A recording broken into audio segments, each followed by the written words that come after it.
Who Wants to Be a Millionaire is the most lucrative TV show in the history of the world. They make well over $1 billion a year in just the US, and it's on in 40 or so different countries. You'd think they'd have enough money to know what they're doing.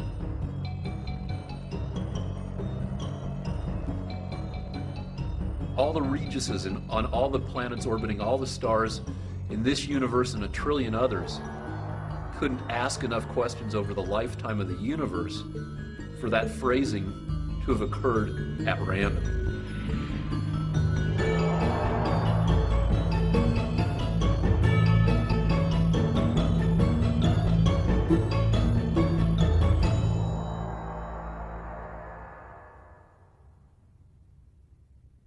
I have a tattoo on my ankle that says "Born to Do Math," and that serves to remind me of what I should be doing when I'm naked in front of an art class, if I happen to see it. Reminds me that I shouldn't be just being a nude boy or being a bouncer. I should be doing physics and math.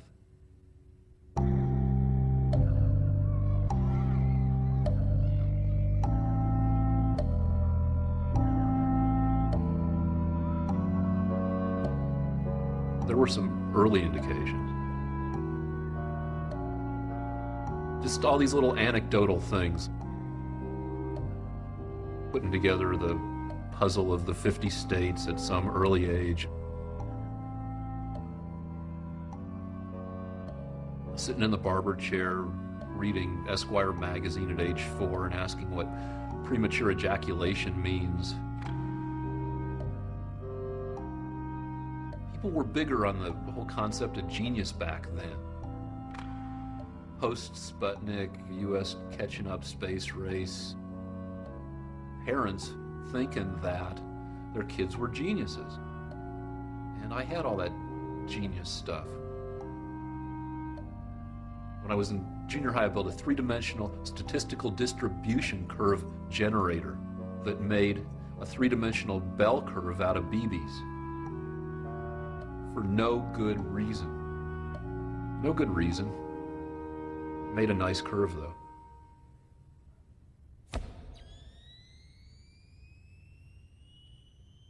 Every nerdy person hopes or knows in his heart that he's nerdy, but that he's so brilliant that his inner goodness and smartness will shine through and he'll still be able to get a girlfriend.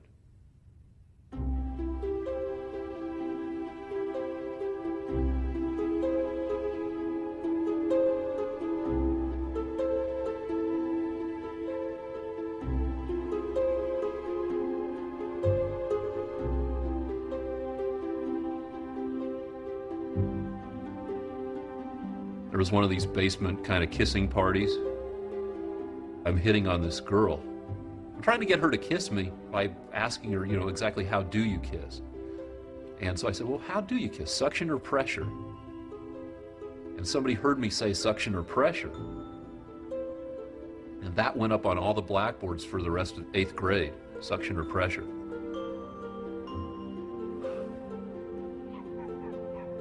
My dog was really embarrassing, Mitzi the poodle.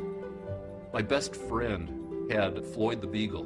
We would walk our dogs together thinking that somehow it would be less embarrassing if we each walked our embarrassing dog together. We had long walks. We'd walk for miles just trying to figure out how we would ever lose our virginity.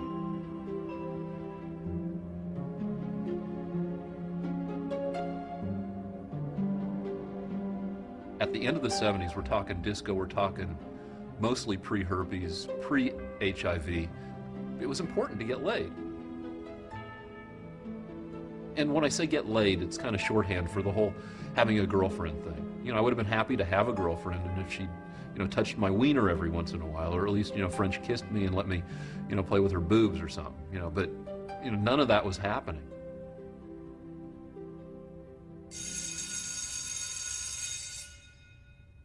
It wasn't exactly a nervous breakdown, but it wasn't stable behavior either. I took advantage of whatever laws letting me get access to my high school permanent record. I found out my actual IQ scores. They were about 150. I wanted to do the most interesting thing, which is think about the structure of the world, like an Einstein would do. I didn't think IQ 150 was adequate for doing that. So you just saw the score of 150 and just decided that wasn't good enough? That's not world-shakingly smart. That's smartest person at your high school smart. And that's what scared me about Harvard, because I'd be going to school with a bunch of people who all had IQs of 150. So I decided to re-educate myself as a not-so-smart person. I took as my model of behavior and appearance Barbarino from Welcome Back, Kotter. So I started lifting weights, started talking like this, and tried to get my hair all poofy and Travolta-like and just walking. But this is Boulder, which is a small town. Everybody had grown up with me. Nobody was buying it.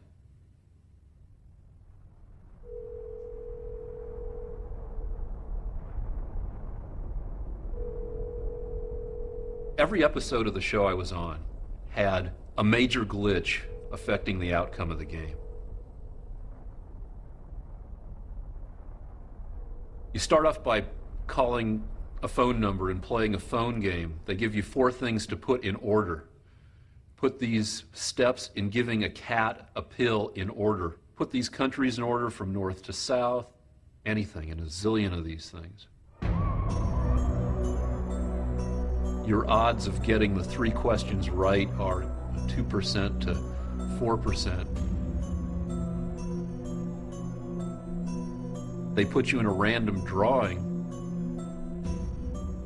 It usually takes 30 to 40 successful tries to get a call back to play round 2, which is again over the phone. You do well enough at that game, they fly you to New York. So it's a long process. But you get on. Yeah. I was on the very first episode of the show. Everybody was nervous.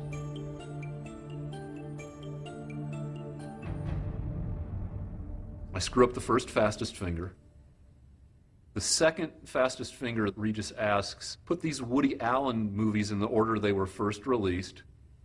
Manhattan, Annie Hall. He gets to the third one, he says, what the heck is that? The third one is Hannah and Her Sisters. The letters were too crammed together for him to read it. I got it right, and I got it right fast.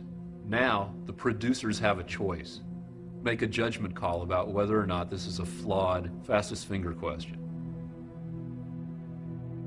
My bet is that they let other factors influence them. Other factors? Had a woman, for instance, won that fastest finger, odds are much higher that they would have kept that question. The first guy in the hot seat looked like a younger, cuter version of me. We're both Jewish, we both had goatees and black hair. I think there's an 85 to 90% chance I was the one who would have ended up in the seat and turned that first episode that everything's riding on into a parade of goatee boys. The producer would have had to be Mother Teresa not to take the opportunity to roll the dice again and hope that a woman makes it on the next fastest finger. So they throw it out, a woman gets in the center, which is what I think they want. Which is what I think they want.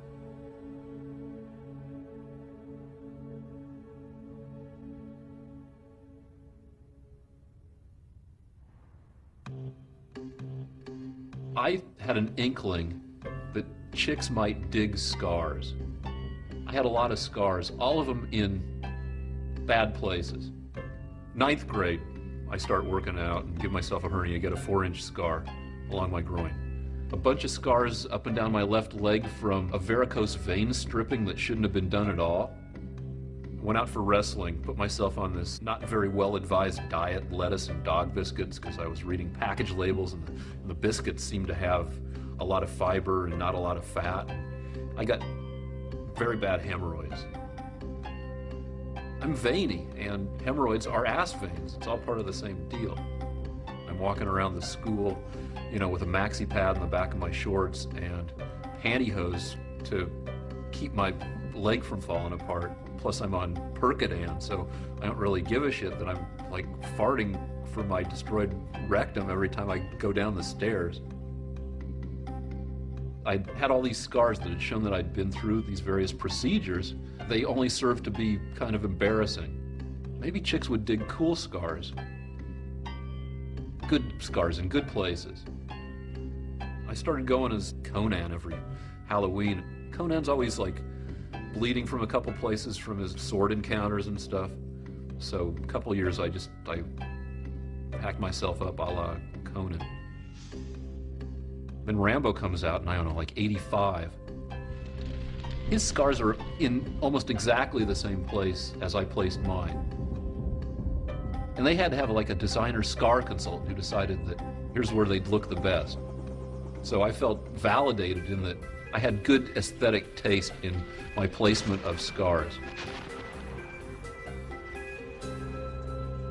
But the deal is that women do not really dig scars. And the few women who do were women that I didn't want to know. Way too scary. So that's a bad choice. I mean, I wish I were more perfectible. There's a girl went to my first high school that she was perfect, except she had a honkin' beezer. She had a suspicious falling off the tractor while drunk accident and came back with a perfect nose, and then she really, she was amazing. I just wish there were just a couple things that could be messed with on me that would make me amazing.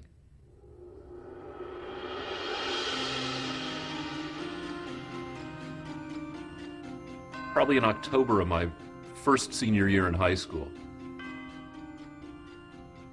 I read a book called Type A Behavior and Your Heart. And at that point, I was a super high achiever. I was in all these clubs, I had really good grades, high SATs, all this stuff. 2 alarm clocks, sharp stuff on the floor between the bed and the alarm clock so that I'd poke my feet and it would wake me up. And I just had a lot of stuff going on.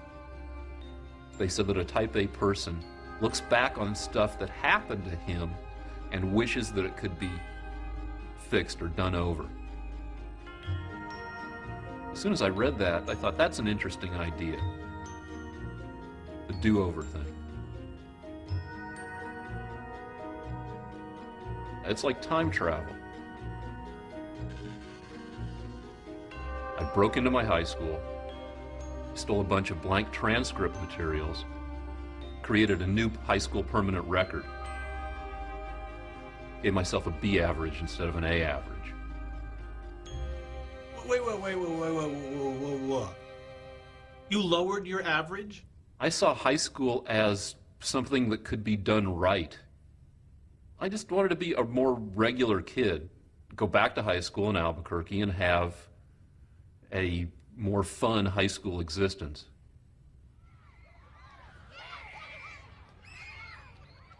So episode 1, you get bounced out. I just didn't get in the center. You go home. Yeah. I figured having gotten on there once, there's a pretty good chance I can get back on the show. Kept calling, playing the phone game. Eventually, I made it back on. Because you were older and wiser? No. Obsessive practicing. Can you practice to be the fastest finger? You can. I taped a calculator to my steering wheel, sideways, and used the keypad, the words on a billboard, put them in alphabetical order, numbers on a license plate in numerical order. Practice, a few thousand fastest fingers.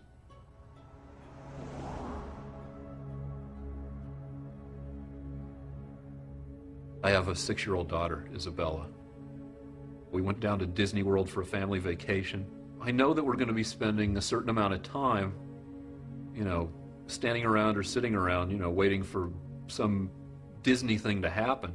So I took my World Almanac and I tore out all the pages that weren't pertinent, the zip codes of every single town above population 5,000. Don't need that. Tossed those away. Each section was about 100 pages thick, and I'd just take one section with me every time we went out into whatever land we were going.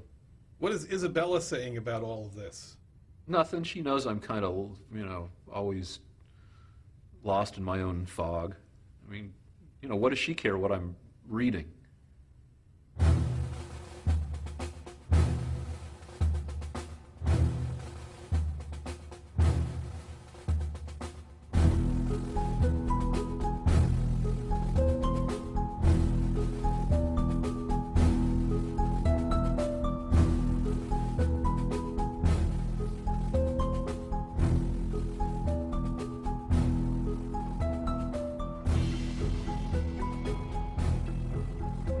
I wasn't the first one in the middle on that show. The guy who got all the way up to the $1 million question.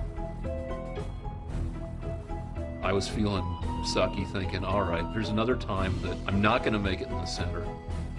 And I'll have to go back home and wait another year to try to get back in the center again. And all that wasted time.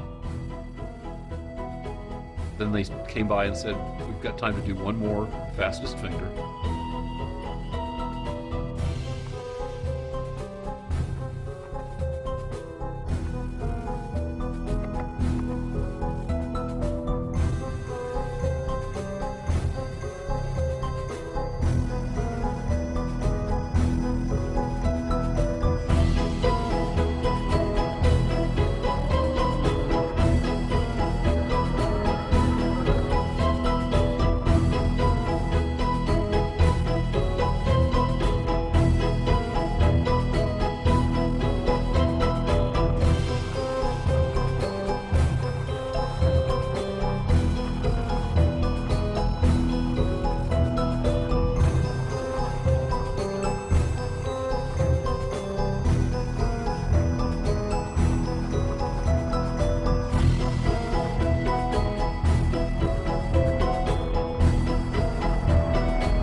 Going back to high school, I had to manufacture a whole new identity. I wanted to mess with my name to the point where it wouldn't pop up on a computer match and make anybody suspicious. So I turned Rick into my middle name and gave myself a first name that nobody in a million years would ever want to use, that name being Gilligan. So I became Gilligan Rick Rosner. I registered at Highland High in Albuquerque, class of 79. You were applying for a second senior year, or you're applying for freshman? No, there's no point in going back to high school and not being a senior. The seniors are the ones who have the fun and the power. I wouldn't want to go back and be a oppressed little freshman. Highland High was more of a goody-goody school than my former school. And I'm there trying to be a Barbarino with my jean jacket with my collar up and talking, dropping my G's and all that. And I'm a new kid, and I don't fit in, and people think I'm kind of thuggy. I was regarded with suspicion and distaste. I didn't have any nighttime employment skills the first time I went back to high school. I was living in this apartment without a phone, and if I had a dime, I'd find an empty beer bottle and go fill it with gas, and that would get me enough gas to get to the gas station to buy 50 cents more gas. I'm working in a pet store. Just cleaning up puppy crap. This was a pet store that was wall to wall. 110, 120 puppies. And cages stacked everywhere. Cleaning up puppy doo and stealing dog food to eat because I was starving. You're eating dog food again. Sometimes. It's a handful for the puppy and a few pieces for me. So I tried cat food, but cat food's nasty. Little bones would get caught in my throat. It's made out of some ground up something, and it's spiky. That was one of my jobs. I had another job where I was the only person who didn't speak Spanish at a cabinet factory. After I'd realized that nobody was going to like me anyway, I figured, all right, I'm going to actively participate in bothering you people. So I took my raw breakfast steaks with me to my first period class and just ate raw meat in first period chemistry. I sang the masturbation song in choir. The masturbation song? Last night I stayed home and masturbated. It felt so good. I knew it would. Last night I stayed home and masturbated. It felt so nice. I did it twice. I pushed it, pulled it, rolled it on the floor, tugged it, something, slammed it in the door. Some people think that sexual intercourse is neat, but me, I beat my meat. Anyway, by November I was done with that high school. Trying it the second time, it was even worse. Yes, it was worse the second time. So how many times do you end up going to high school? The first time, class of 78, then I was class of 79, prom for somebody in the class of 80, was unsuccessful at schmoozing my way into the LA public schools class of 81, impersonated somebody in the class of 84, and then my last time in high school was class of 87. High school's attractive to me, not because you necessarily have a good time, but because it's clear why you are miserable. This, and this. As opposed to real life, post-high school life, you can be miserable and not have a clear idea what makes you miserable. Dissatisfactions are more vague, more amorphous. High school is an abridged version of real life, and its abridgment adds clarity, and that clarity is comforting.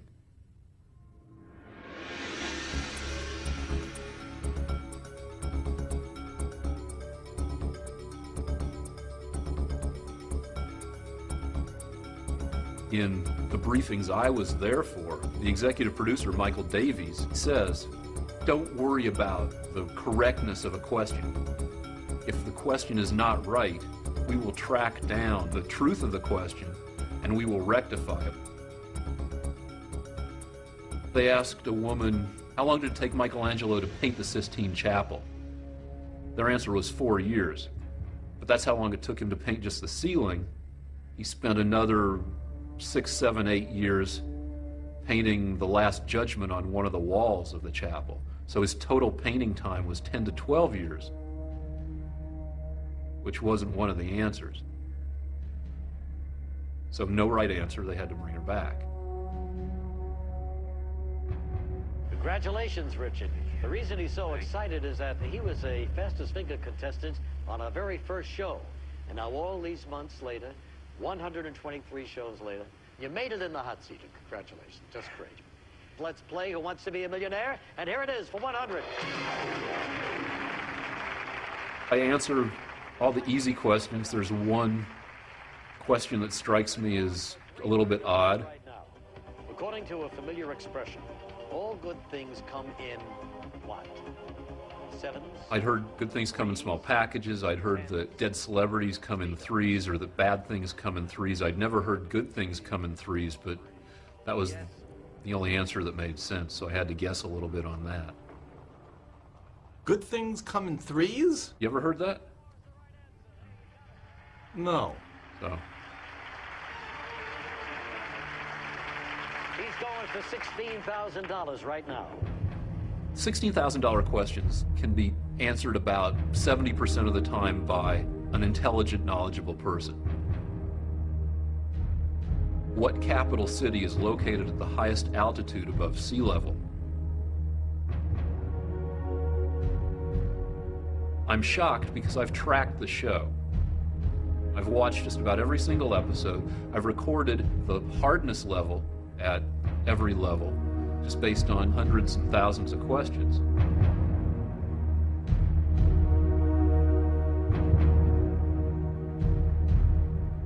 I spend, my wife timed it, 22 minutes in the chair.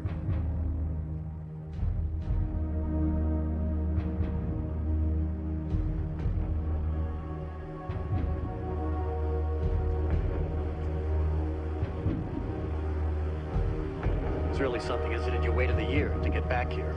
Yeah. And now you're here. And now we're waiting a year for your answer. Yeah. By the time you get to the seat, you're drained. It's 5-6 hours each way, in coach, feeling nervous because you're going to be on the show.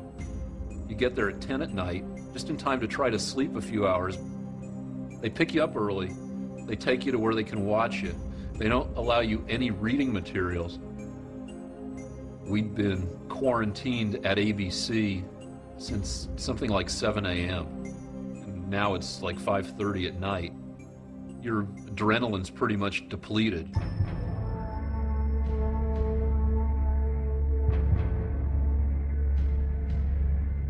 Mexico City's attractive because it's the highest mega metropolis in the world. It's so big that people don't even know how many people live there.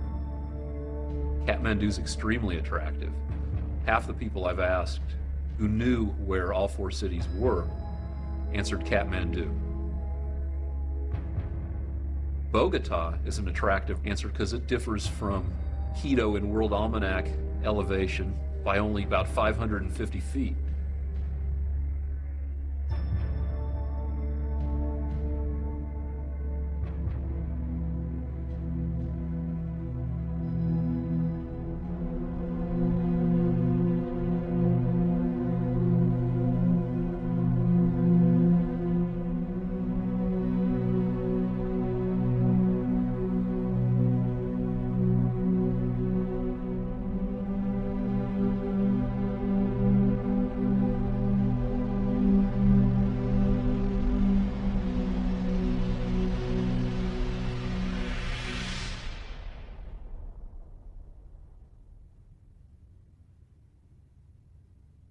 I read a book called Texas Celebrity Turkey Trot by the guy who wrote North Dallas 40. Everybody who was obnoxious got what they wanted. That book convinced me I wasn't nearly obnoxious enough in my behavior. I decided to start working in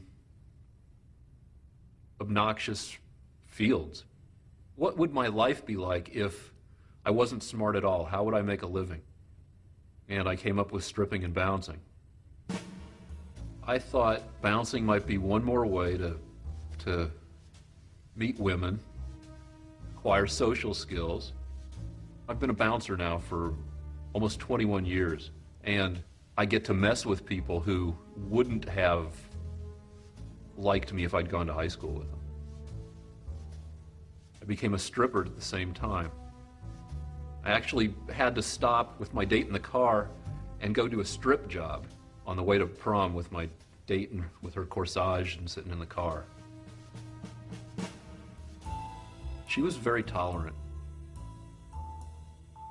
Maybe part of having the better high school experience is having the opportunity to be a jerk.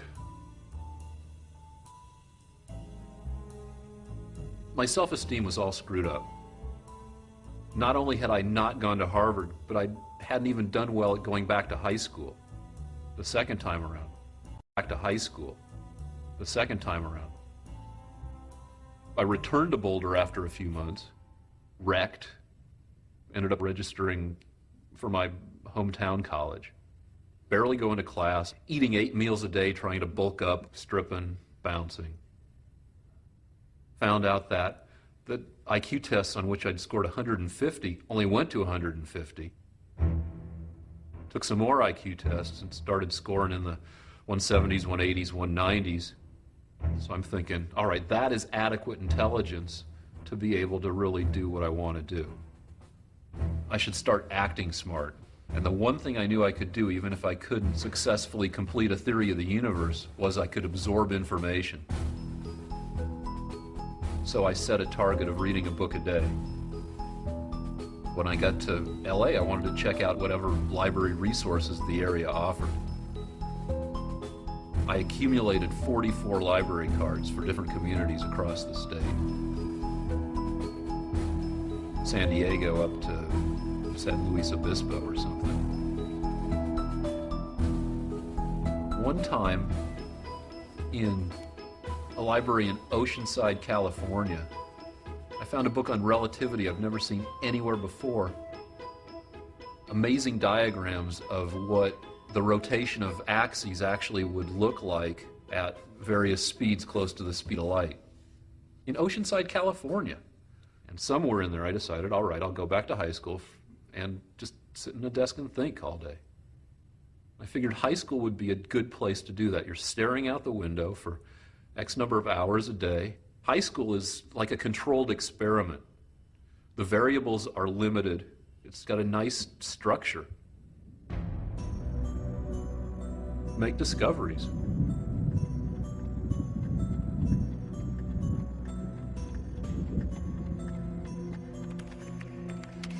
Michael Davies, executive producer. Dear Michael, as you might expect from someone who spent hundreds of hours over the course of a year studying and practicing to make it to the hot seat, I've spent the last 2 weeks scrutinizing every aspect of the elevation question. You must already know that the question is flawed. About 4% of the questions they ask are magnitude questions. The oldest, youngest, biggest, longest, whatever. They have two ways of asking magnitude questions. Which of these and what is the? Which of these implies you have to pick from among those four. When they say, what is the biggest state in the United States, you have to pick the very biggest from all 50 states. My question is phrased, what capital city is located at the highest altitude? The capital city at the highest altitude. The answer is La Paz, Bolivia. Unless you consider Lhasa a capital, which some people do and some people don't, because Tibet was taken over by China in the 50s. Neither of those cities were listed among the answers. According to the way the question is phrased, the correct answer is missing. Missing. Dear Mr. Rosner, after reading your letters and reviewing our research, we continue to believe that the answer to your $16,000 question is correct. Of the four capital cities given as answer choices, Quito is the highest and thus is the correct answer. Sincerely, Alexandra W. Cantalupo.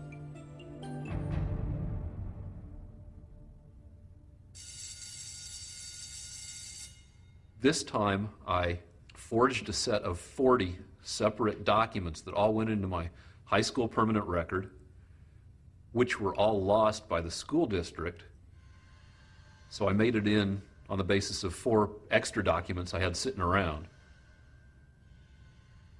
I had a lot of trouble with stubble. I shaved every day, very close, 2-3 times, but I still had a lot of 5 o'clock shadow. I looked much younger in the morning after gravity had pulled my face up while I was sleeping.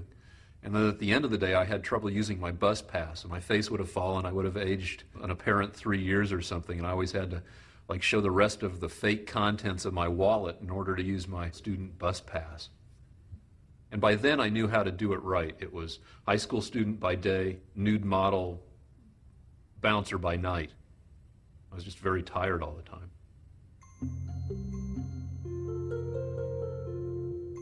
I was going out with a big, muscly woman, big, muscly, angry woman, very attractive, big, muscly, angry woman, who I suggested become a bouncer with me at one of the bars I was working at. She did it, and she was good, and she was good at taking people down and choking them out. There was all sorts of angry, scary sex that I had a hard time getting over. Sex that's linked with fear makes an indelible impression. Sex that's linked with fear? Yeah. It somehow hardwires itself into your brain. We would have angry fights, and in the middle of the fight, I'd get a big erection because I knew that at the end of the argument, we would be having wild monkey angry sex. Anyway, she ended up finally blowing me off for yet another bouncer. This big, puffy, man-breasty bouncer. It was a horrible breakup. I was taking a long time to recover, as you might imagine. But I had specific strategies for getting over my bummedness. I had to do something goofy at least once a week. I flew a physics equation on a banner towed by an airplane over Boulder and Denver. A physics equation? Yeah. I had this formula that reflected what I thought about the structure of the universe. The way Planck's constant shrinks in proportion to the addition of mass in your locality. That was just stupid thing one that day. Stupid thing two was I went to a Jewish singles dance, knowing it was going to be kind of an embarrassing and unproductive experience. I went because it was a goofy thing to do. I didn't anticipate things being so good at this Jewish singles dance in Denver, Colorado in 1986. My future wife was there, being Jewish, and she was wearing a big purple prom dress. Was she dressed as a high school girl? No, it was just a not quite appropriate but still very attractive dress. And then you had a daughter. Yes. She's probably more socially adept than either of her parents. She's smart, especially visually. It's too early to say extraordinary, but she's good at stuff. She's faster at doing jigsaw puzzles than my wife. She's been faster for a couple of years. But I'm not looking for a prodigy here. What you looking for? Somebody who can live their life effectively. Dear Michael, I hope that you've had a chance to look over the letter I faxed on Friday. I'm sorry to keep sending you letters. I'm not a grievance-oriented person, but I have found overwhelming and conclusive evidence that Millionaire made devastating mistakes on this question. La Paz, Lhasa, Quito, Kathmandu, Bogota, Mexico City, none of these are flat little towns. All these are big splotches of humanity that are built way up the sides of mountains. Quito's like a city built on a crumpled piece of paper. It runs up the side of a volcano. It's up and down every place. From the lowest altitude of below 600 feet at the Guayallabamba River to a highest altitude of 15,696 feet at the top of the volcano Pichincha. Quito, the choice is pretty arbitrary if you can pick any point from 600 feet to 16,000. We're talking 3 miles vertical range. Kathmandu is this big urban mess. Sits at the bottom of this valley, but it's built all the way up these mountains, running up to about 9,000 feet. Mexico City covers more land than 30 of the world's nations, like 50 miles by 60 miles, volcanoes, and goes from a low of about 7,000 feet to 12,000 feet. So all these cities have altitudes that overlap each other. But all that is secondary. They want the highest capital. The highest capital wasn't one of the choices offered. It's a bad question.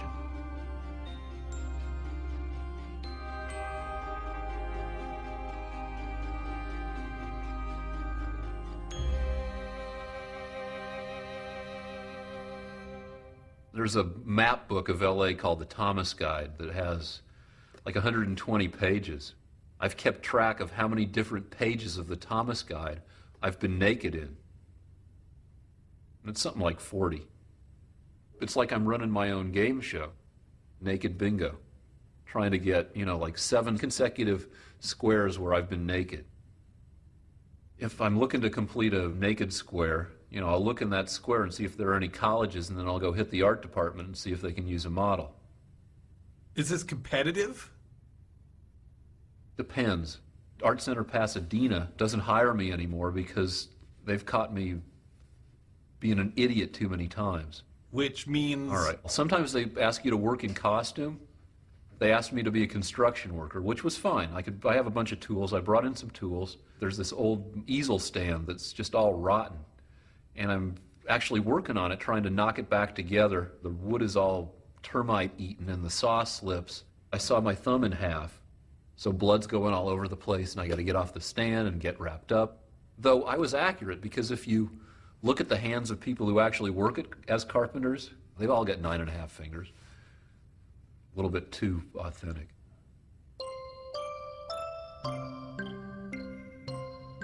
If you're in a tough pose where all your muscles are clenched, pain and immobility would help me focus on thinking about the structure of the universe.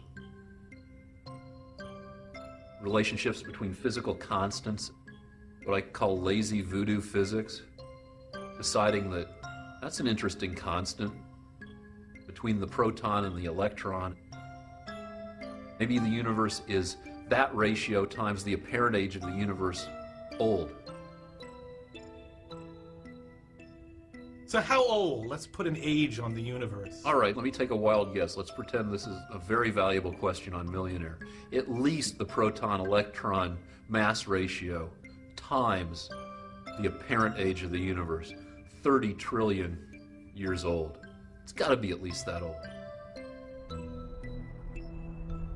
The time it takes a person to form a thought is about 1/30th of a second. 2.5 million thoughts a day.